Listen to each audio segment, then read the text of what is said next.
तो ये तो बात हुई चुनाव की, और अब बात करेंगे खबर बुरहानपुर से है, जहां पर बुरहानपुर में प्रशासनिक टीम पर बड़ा हमला हुआ। दरअसल आपको बता दें कि प्रशासन की टीम जब मौके पर पहुंची, अतिक्रमण के खिलाफ कार्रवाई करने पहुंची, तो स्थानीय लोगों ने हमला कर दिया, पथराव कर दिया। इस दौरान वाहन में तोड़फोड़ की गई। जो कुछ खबरें सामने आई उसके मुताबिक आपको बता दें, यहां पर प्रशासन की टीम पूरे अमले के साथ पहुंची हुई थी, लेकिन इस दौरान स्थानीय लोगों का आक्रोश देखने को मिला।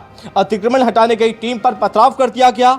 आक्रोशित अतिक्रमणकारियों ने सरकारी अमले पर जमकर पथराव किया है। हमले में 2 से ज्यादा जेसीबी मशीनों के कांच टूट गए। करीब 40 से ज्यादा जेसीबी लेकर प्रशासन मौके पर पहुंचा था। बहुत बड़ी कार्रवाई यहां पर देखने को मिल रही थी, लेकिन इस दौरान लोगों का गुस्सा देखने को मिला। 2 जेसीबी चालक घायल हो गए हैं। इलाज जारी है, इलाज के लिए भर्ती कराया गया, उनका इलाज जारी है। अधिकारियों और कर्मचारियों को भी स्थानीय लोगों ने निशाना बनाया। तनावपूर्ण स्थिति देखने को मिली। यहां पर तनावपूर्ण स्थिति के चलते प्रशासन को पीछे हटना पड़ा। भारी पुलिस बल के साथ दोबारा कार्रवाई की अब तैयारी जारी है, लेकिन जब सरकारी कार्य में बाधा डालने की कोशिश की गई, इन अधिकारियों को रोकने का प्रयास किया गया, पथराव किया गया, कुछ लोग घायल हुए हैं, तो ऐसे लोगों पर, आरोपियों पर कार्रवाई जरूर होगी। हालांकि इस बीच किस तरह की कार्रवाई देखने को मिली गई, ये कुछ देर के बाद एकदम क्लियर हो जाएगा। लेकिन अतिक्रमण हटाने गई टीम पर पथराव किया गया है और अतिक्रमण हटाने से स्थानीय लोगों ने रोक दिया। जब पथराव हुआ तो तनावपूर्ण स्थिति देखने को मिली। प्रशासनिक अमला काफी संख्या में पहुंचा हुआ था। आपको बता दें कि 40 से ज्यादा जेसीबी लेकर प्रशासन मौके पर पहुंचा था। भारी पुलिस फोर्स की मौजूदगी थी, बावजूद इसके लोगों ने यहां पर पथराव कर दिया।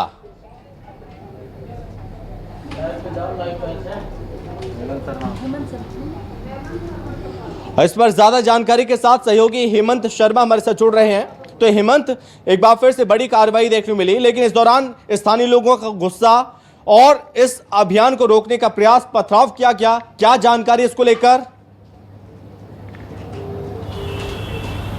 देखिए, बिल्कुल ये पूरा मामला जो है वो बुरहानपुर के नेपा नगर का है, जहां पर वन विभाग की टीम और राजस्व विभाग दोनों ही मिलकर एक संयुक्त कार्रवाई करने के लिए पहुंचे थे, जिसमें 40 से ज़्यादा जेसीबी थे।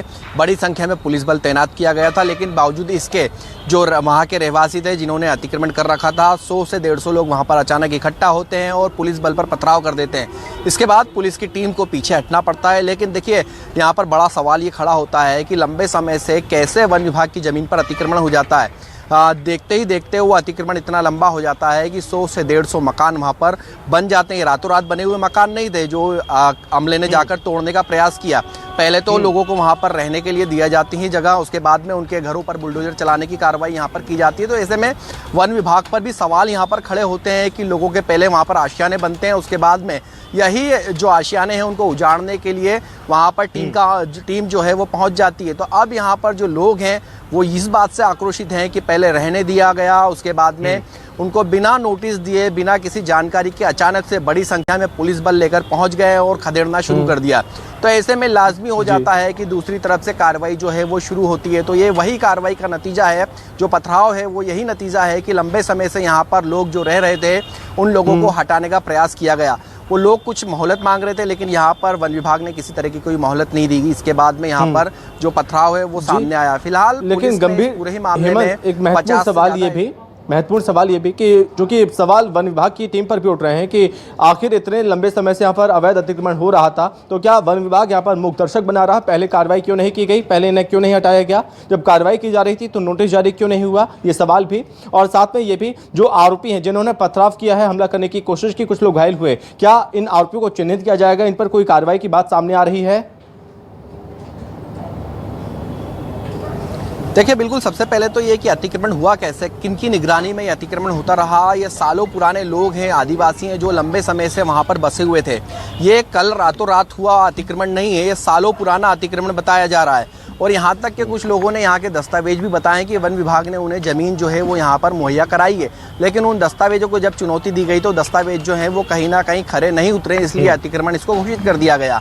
इसके साथ ही उन लोगों ने मोहलत मांगी थी, लेकिन मोहलत नहीं दी गई, जिसके बाद में अचानक से बड़ी संख्या में पुलिस बल के साथ वन विभाग अचानक जागता है और अचानक वहां पर पहुंचकर कार्रवाई करता हुआ नजर आता है, जिसका जो सामने आई है घटना, उसके बाद पथराव की घटना हो जाती है। तो ऐसे में अगर देखा जाए तो कहीं ना कहीं वन विभाग पर भी बड़े सवाल यहाँ पर खड़े होते हैं। दूसरी बात अगर की जाए तो जो जिन लोगों ने पथराव किया है उन लोगों को यहाँ पर चिन्हित किया है। 50 से ज़्यादा ऐसे लोग हैं जो कि कैमरे में वहाँ पर कैद हुए हैं।